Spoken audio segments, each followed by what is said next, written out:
Imagine having the ability to read an ancient language, skimming along old pages that only you could understand. Each piece of your translation then becomes an entrance to your ancestors' life and a new guide for the future. Those are the daily lives of Kang Mumu, Muhlis, and Hermansyah, three active philologists aiming to unravel the mysteries of Indonesia culture through ancient manuscripts.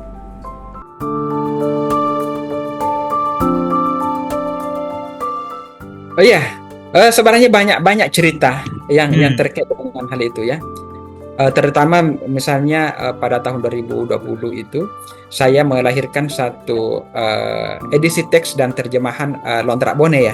Lontrak Bone itu adalah satu manuskrip yang secara khusus membincangkan tentang kerajaan Bone. Substansinya itu adalah membincangkan karya raja pertama, kedua, ketiga sampai pada raja terakhir.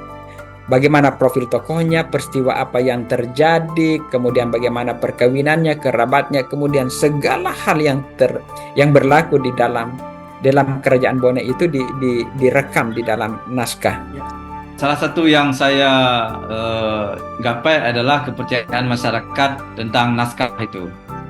Jadi tidak sembarang orang bisa memperoleh naskah di masyarakat.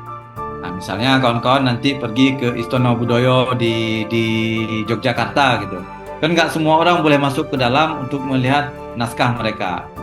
Nah, untuk membangun kepercayaan itu yang paling sulit. Ya.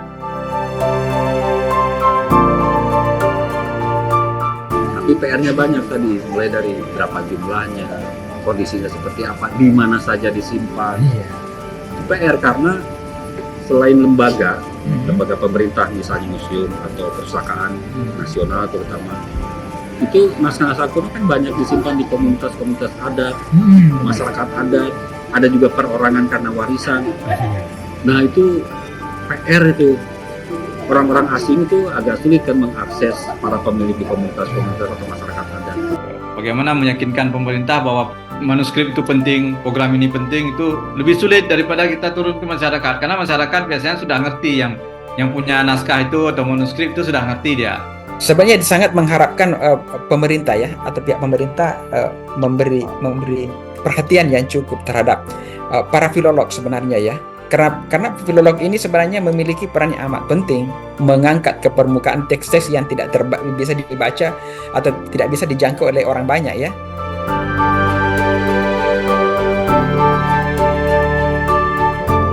Nah, ini yang terjadi adalah kalau misalnya memang kita mengikuti standar yang ada, itu yang pertama sangat mahal.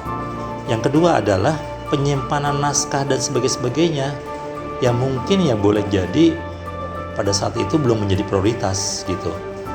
Masalah di eksternalnya ya Mbak dan Masnya tahu sendiri ya, daerah anggaran terbatas, jangankan itu untuk melakukan pengadaan koleksi saja itu harus tarik-tarikan dengan gaji pegawai dan seterusnya. Tidak terpikir mengenai masalah pelestarian bahan perpustakaan. Oke, yang untuk generasi muda, saya pikir begini, sudah saatnya para generasi muda itu menciptakan sistem yang bisa memudahkan atau orang akan suka melihat saja dulu naskah sebelum dia masuk kecemplung ke situ gitu ya.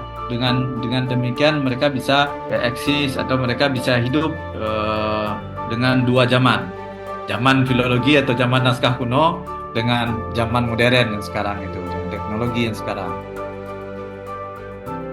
Kita kan kalau ingin masa depan kita jauh lebih hebat ya kita jangan lupa melihat catatan masa lalu gitu.